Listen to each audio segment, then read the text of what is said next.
आप मुझे बताओ, अभी जो सीपीओ का रिजल्ट आया है, सीपीओ का रिजल्ट में अगर कुछ बच्चे टॉप भी किए हैं, आप उनको लाके क्या दिखा रहे हो? जब उन सारे बच्चे जिनका सिलेक्शन होना चाहिए था, मार्क्स बढ़िया है और उनको एक पोस्ट तक नहीं मिला है, उनका एक वीडियो क्यों नहीं बनाया? बच्चे इसी कारण एसएससी छोड़ रहे हैं, इसी कारण। आप बैंक एग्जाम में जाके देखो भीड़, फिर पता चलेगा। इस बारी का भीड़ इसलिए है क्योंकि एसएससी के बच्चे बैंक की तरफ शिफ्ट हो गए हैं। रेलवे की तरफ तो शिफ्ट होते ही है, बैंक की तरफ मास नंबर में शिफ्ट हो गए हैं। हाय दोस्तों, एक छोटी सी वीडियो है, आप लोग इस वीडियो को पूरा देखिएगा। बस मेरा ये कहना है कि अगर हमारे अभी जब से एसएससी सीजीएल का आंसर किया आया है, सबके मन में ये शंका है कि कितनी कटअप जाएगी, कितनी कटअप नहीं जाएगी।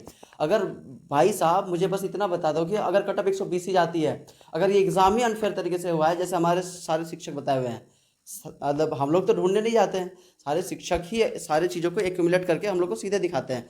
तो अगर ये एग्ज़ाम ढंग से नहीं हुआ हो तो मुझे बस इतना बता दो कि किनका सिलेक्शन होने वाला है। आज हमारे टीचर न्यू बैच लॉन्च किया है, सीजीएल का मेंस का बैच लॉन्च किया है, कहाँ चले गए वो सब? भाई अगर आपको पता है कि सीजीएल ढंग से नहीं हुआ है तो इनको रोको ना। रोकना है कि सीजीएल का मेंस का बैच निकाल के बच्चों को पढ़ाना है। आप जब लड़ाई लड़ रहे थे तब बोल रहे थे कि फिर ये पढ़ाने का कोई अर्थ नहीं रह जाएगा जब सारे सीटें बिक गए हैं। तो अभी क्या कर रहे हो जब आपको पता है सारे सीटें बिक गए हैं, अभी क्यों बैच निकाल रहे हो? जेब भरना है? सारे टीचरों से ये मेरा सवाल है, किनका सिलेक्शन दिलाओगे आप? अभी बच्चे 150 लाते थे, वो 120 में ऐसे गिर गए हैं, 160 लाते थे 120 में गिर गए, 130 में गिर गए। सबसे बड़ा रीजन तो है कि आप लोग एक महीने से बता रहे हैं कि एग्जाम में अनफेयरनेस है, अनफेयरनेस है। बच्चा कुछ कॉन्फिडेंस लेके एग्जाम देने गया ही नहीं। जब दिख ही रहा है कि ये सब दिक्कतें हो रही है, आप सीधा नाच नाच के बता दे रहे हो सब कुछ, तो बच्चा क्या कॉन्फिडेंस लेके एग्जाम देने जाएगा? सीजीएल में परफॉर्मेंस का दिक्कत नहीं है, अभी सीजीएल में अनफेयरनेस का दिक्कत है। पहले उसको रिजॉल्व करिए, उसके बाद मेंस का बैच लॉन्च करिए। केस फाइल हुआ है नो डाउट, लेकिन वो रिजल्ट कब आएगा? सीजीएल सब कुछ करा लेने के बाद, सबको ज्वाइनिंग दे देने के बाद क्या करना है? और आपका ये बैच, आपका सीजीएल मेंस का बैच लॉन्च करना, ये सीजीएल को फाइनल कराने में पूरा समर्थन देता है सर। ये मैं नहीं कह रहा हूँ, मेरा गुस्सा भी नहीं कह रहा है, मेरा फ्रस्ट्रेशन कह रहा है कि चीज़ें सामने से होते जा रही है और हम लोग कुछ नहीं कर पा रहे हैं। बागडोर तो आप लोग संभाले हुए हो, हीरो तो आप लोग बने हुए हो, हम ही लोग के पैसे से यहाँ तक पहुँचे हुए हो। आपका तो सब कुछ ठीक हो जाएगा, आप तो चमक जाओगे, आप तो जेब भर के चले जाओगे। हम कहाँ जाएंगे? जब सिलेक्शन उनका होना है, हम मेंस का बैच क्यों ले? सबसे पहली बात तो ये एग्जाम फेयरली कराते हैं। और सबसे दिक्कत क्या है, आप लोग एफर्ट लगाए, मुझे 1% भी आप पे सीधा सीधा अभी डाउट नहीं है, लेकिन अभी क्या कर रहे हो आप? अभी चुपचाप सब घर में बैठ गए, कोई कुछ नहीं कर रहे हो। होगा सीजीएल फाइनल होगा, सब रिजल्ट देखेंगे, और रिजल्ट जब देखेंगे ना तो कोई रैंक 1 लाएगा, कोई रैंक 2 लाएगा, फिर उनको बताया जाएगा ये मेरा स्टूडेंट है, वो ये मेरा स्टूडेंट है। सीजीएल में मेरा हमने भोकाल मचा दी। क्या करना है इसी भोकाली का? आपका एक बच्चा टॉप किया, एक बच्चा रैंक 1 लाया, बाकी बच्चे किधर गए?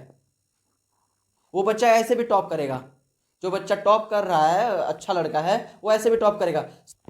एक सिंगल पोस्ट पाने के लिए बच्चे पढ़ रहे हैं, जिस तरीके से पढ़ रहे हैं, आप तो उसकी उम्मीद भी उसके मन से छीन ले रहे हो। किसके लिए बच्चा तैयारी करे? अभी कोई जवाब है? नहीं है। अभी सीएचएसएल का एग्जाम डेट आने वाला है, सीएचएसएल भी इसी तरीके से एग्जाम होगा। आप क्लास ले रहे हो, बैच लॉन्च कर रहे हो, सीएचएसएल का बैच अलग आएगा, उसमें मॉक टेस्ट लगाया जाएगा, relevant question, new pattern based question, ये सब क्या करा रहे हो आप जब एग्जाम ही ढंग से नहीं होने वाला? तो मत करो ये सब मिलके पागल बना रहे हो बच्चों को। इनको कुछ समझ में नहीं आ रहा है कि कहाँ जाए, क्या करें। एग्जाम दे के भी आएंगे तो क्या करेंगे उसके बाद? हाई कटअप का बस एक रोना धोना आप लोग कर लीजिएगा, वीडियो में आके सिंपैथी आप गेन कर लीजिएगा और फिर एक बैच लॉन्च करके घर चल जाइएगा।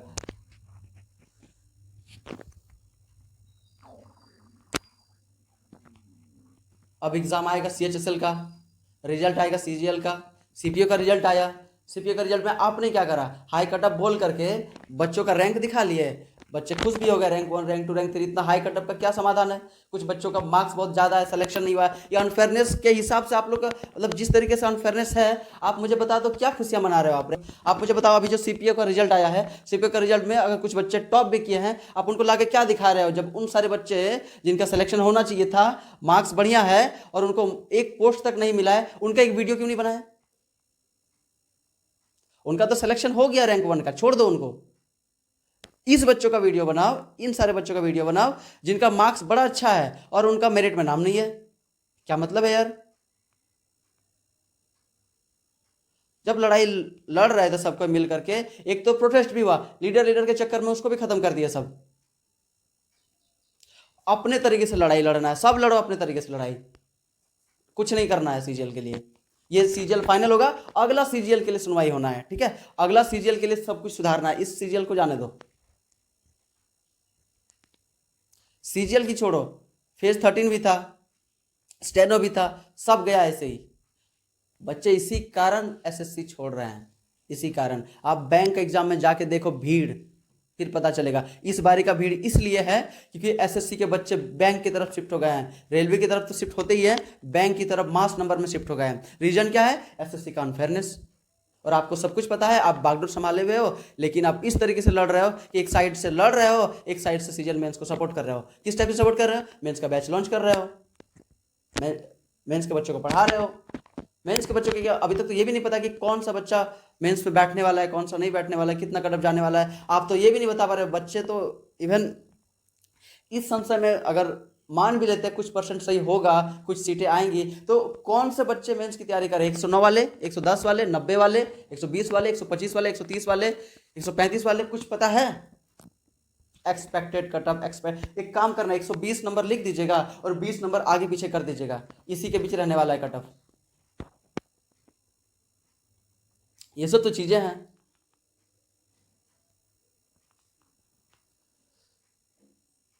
दो टाइप से काम करते हो आप लोग, एक वीडियो में आते हो सिंपैथी गेन करने के लिए और अंदर ही कुछ और काम करते हो।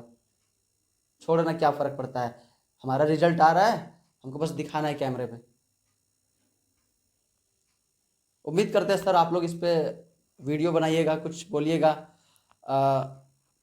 चीज़ें ठीक हो। मैं भी चाहता हूँ चीज़ें ठीक हो सर, क्योंकि जिस तरीके से चीज़ें हो रही है ना, एकदम 1% भी ठीक नहीं लग रहा है। आगे तो बिल्कुल मतलब मन ही नहीं कर रहा है कि सीजीएल का फॉर्म भरो, क्योंकि कुछ सर्टेनिटी दिख नहीं रहा है। तो आप लोगों से हाथ जोड़ के विनती है सर, इस पर कुछ ऐसे कीजिए और थोड़ा सा क्लैरिफिकेशन इस पर दीजिए कि क्या करना है क्या नहीं, कुछ चीज़ें ठीक हो रही है नहीं हो रही है, किनको मेंस का बैच लेना चाहिए नहीं लेना चाहिए, है ना? बच्चे जिस तरीके से परेशान हैं, उनको कुछ समझ में नहीं आता है, आगे मेंस का तैयारी बच्चे कर ही नहीं रहे हैं, और जो कर रहे हैं उनका तो ठीक ही है। कुछ बच्चे कुछ और एग्ज़ाम को लेकर भी देखते हैं, वो लोग बीच मंझधार में फंसे हुए हैं। तो चीज़ें इस टाइप से चीज़ें मैं उम्मीद करता हूँ कि आप लोग चीज़ों को ठीक करेंगे। आज के लिए इतना ही। जय हिंद, जय भारत।